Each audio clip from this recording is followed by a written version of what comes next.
شروع کرتا ہوں اللہ تعالیٰ کے نام سے جو بڑا مہربان نہایت رحم والا ہے۔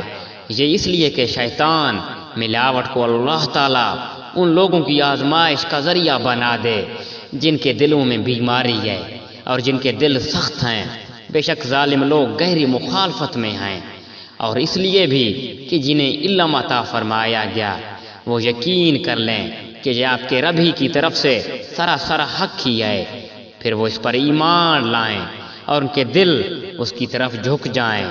یقیناً اللہ تعالیٰ ایمانداروں کو راہ راست کی طرف راہبری کرنے والا ہی ہے۔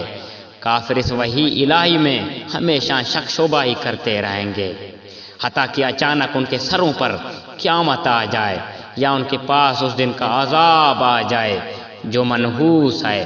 اس دن صرف اللہ ہی کی بادشاہت ہوگی، وہیں ان میں فیصلے فرمائے گا۔ ایمان اور نیک عمل والے تو نعمتوں سے بھری جنتوں میں ہوں گے، اور جن لوگوں نے کفر کیا اور ہماری آیاتوں کو جھٹلایا ان کے لیے ذلیل کرنے والے عذاب ہیں۔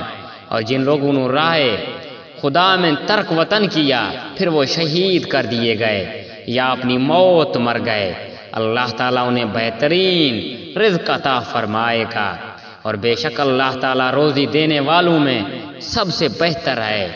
انہیں اللہ تعالیٰ ایسی جگہ پہنچائے گا کہ وہ اس سے راضی ہو جائیں گے۔ بے شک اللہ تعالیٰ علم اور بردباری والا ہے۔ یہی بات ہے کہ جس نے بدلہ لیا اسی کے برابر جو اس کے ساتھ کیا گیا تھا، پھر اگر اس سے زیادتی کی جائے تو یقیناً اللہ تعالیٰ خود اس کی مدد فرمائے گا۔ بے شک اللہ تعالیٰ درگزر کرنے والا بخشنے والا ہے۔ یہ اس لیے کہ اللہ رات کو دن میں داخل کرتا ہے اور دن کو رات میں داخل کرتا ہے۔ بے شک اللہ سننے والا دیکھنے والا ہے۔ یہ سب اس لیے کہ اللہ ہی حق ہے اور اس کے سوا جسے بھی یہ پکارتے ہیں وہ باطل ہے، اور بے شک اللہ ہی بلندی والا اور سب سے بہتر ہے۔ کیا آپ نے انہیں دیکھا ہے کہ اللہ تعالیٰ آسمان سے پانی برساتا ہے پس زمین سرسبز ہو جاتی ہے؟ بے شک اللہ تعالیٰ مہربانی اور باخبر ہے۔ آسمانوں اور زمین میں جو کچھ ہے اسی کا ہے، اور یقیناً اللہ وہی ہے بے نیاز تعریفوں والا۔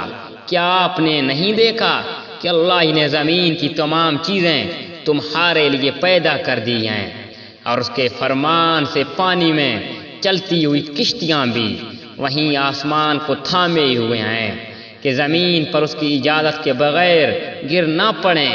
بے شک اللہ تعالیٰ لوگوں پر شفقت و نرمی کرنے والا اور مہربان ہے۔